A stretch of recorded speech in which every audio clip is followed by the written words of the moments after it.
Hello again. Now the main stories in London. The Mayor of London has marked the anniversary of the first national lockdown in the London Blossom Garden. Sadiq Khan, along with a London bus driver and a senior NHS worker, planted the final 2 trees in the garden, which is in the Queen Elizabeth Olympic Park. It's been created to serve as a living memorial to Londoners who died from COVID-19.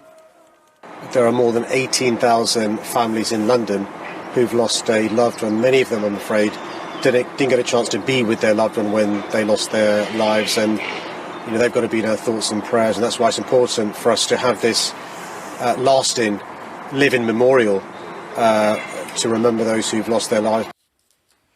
It was, of course, the capital's hospitals and the healthcare workers we rely on who bore the brunt of the pandemic when lockdown was announced a year ago. Our reporter Martin Stew has spent 3 days with the Imperial College Healthcare Trust. He spoke to staff about how they coped as pressures grew and how hospitals adapted to the challenges posed by COVID. And you can watch his special report on our programme tonight at 6 o'clock.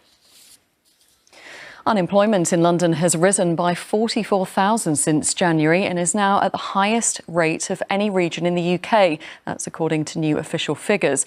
More than 360,000 people are now out of work in the capital. That's 7.2%. The charity Action West London has said there needs to be more funding for those who are most at risk.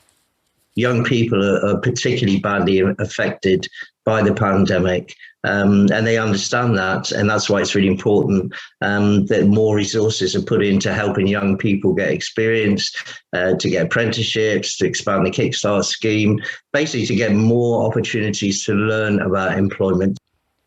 A man's been arrested on suspicion of grievous bodily harm after a heavily pregnant woman was assaulted in North London last Thursday.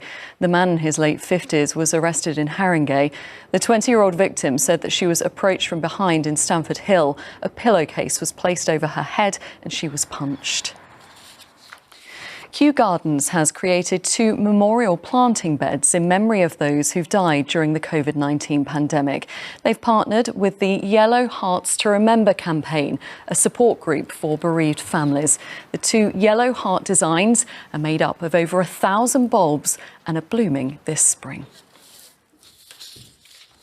OK, now it's time to take a look at what the weather has in store for us. Here's Sally.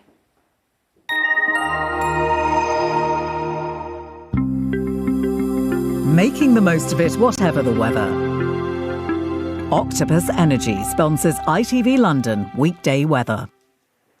Hello there and a very good afternoon to you. So we've got a fair bit more cloud out there today. Still the odd brighter spell at times. Temperatures with that cloud just a degree or so cooler than yesterday, highs of 12 to 13 degrees. Overnight tonight we'll have the odd clear spell, but quite a big blanket of cloud out there, and so that's just going to keep things from getting quite as chilly as they did last night. So lows of 4 or 5 degrees, maybe just the odd slightly fresher spot first thing tomorrow morning. And then apart from the odd little bit of brightness here or there, quite an overcast day in the main for many of us, and a few spits and spots of rain possibly around coming through as that front moves through, and then possibly by the afternoon into the evening a touch of brightness for some.